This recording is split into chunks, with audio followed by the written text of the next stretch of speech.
¿Sabías que en Uruguay se está elaborando una reforma pensional? Aquí te lo contamos. Gracias a la pandemia del COVID-19, en el marco de una economía estancada y en el mercado laboral que ha arrastrado un deterioro en los últimos 5 años, las medidas de confinamiento para controlar la pandemia implementadas a mediados de marzo provocaron una severa crisis económica en Uruguay.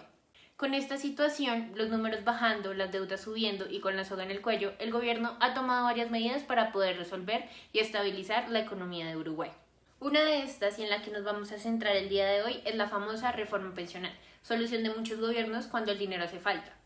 El jueves 27 de abril del 2023, el Senado uruguayo aprobó el aumento de la edad de la jubilación de los 60 a los 65 años. Esta reforma, que plantea que el cambio se dé de una forma progresiva, era una propuesta del gobierno del presidente conservador Luis Lacalle Pou.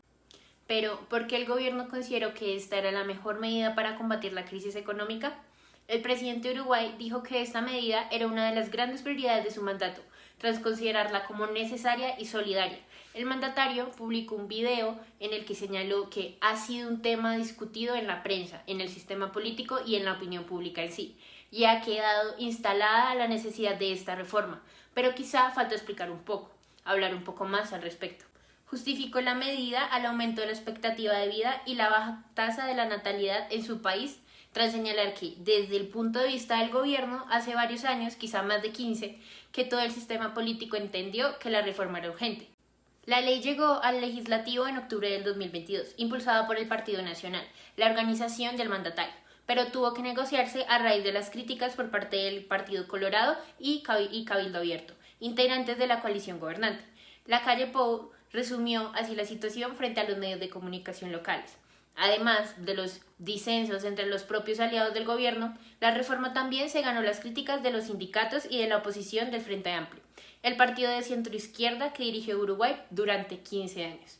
De hecho, miles de personas se han movilizado en un paro general para mostrar su descontento con esta ley. El vocero de la central sindical PIT-CNT, Sergio Sogamura, citado por la Agencia de Naciones IEF, orgulló que la reforma no es ni justa ni democrática ni mucho menos solidaria, pero además es socialmente ineficiente.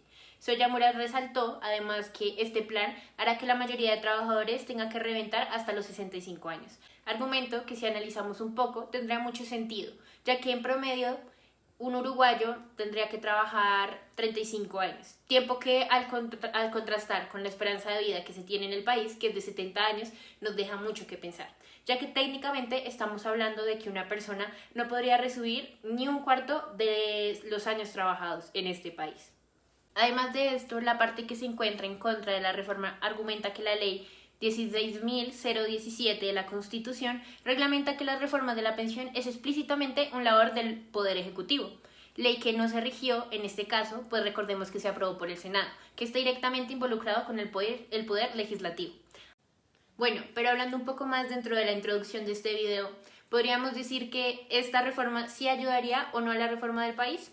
La respuesta a esto es, pero por supuesto que sí. Si hablamos solo de la economía uruguaya, podríamos decir que esta crecerá de una manera muy benefactoria para los números del país. Pero, ¿está el gobierno dispuesto a cambiar la economía por el bienestar o subir sus índices económicos por el malestar de la gente? Son preguntas que se pueden llegar a generar, pero la respuesta ya cambia dependiendo de la opinión de cada uno de ustedes. Mientras pensamos un poco en esta situación de Uruguay, le preguntamos a ChatGPT Unai ¿qué solución le daría a esta problemática? Miren lo que nos respondió. Primero le dimos una breve explicación del tema al tratar a la aplicación. Con esto le pedimos que por favor nos solucionara o nos diera algunas soluciones que consideraría que serían pertinentes para esto. Con lo cual nos dio 6 soluciones. La primera vendría siendo el diálogo y la negociación, la revisión de la edad jubilatoria, las medidas de protección social, fomento del empleo para los jóvenes, la educación financiera y ahorro prevencional, y por último la evaluación periódica de la reforma. Además nos aclara que es importante tener en cuenta que estas soluciones son sugeridas y son generales, ya que no sabe muy bien, no tiene muy en cuenta lo que viene siendo la situación actual, cosa que podemos darnos cuenta ya que vienen siendo soluciones muy a lo que es superficialmente y no nos adentramos dentro del cómo lo podríamos lograr.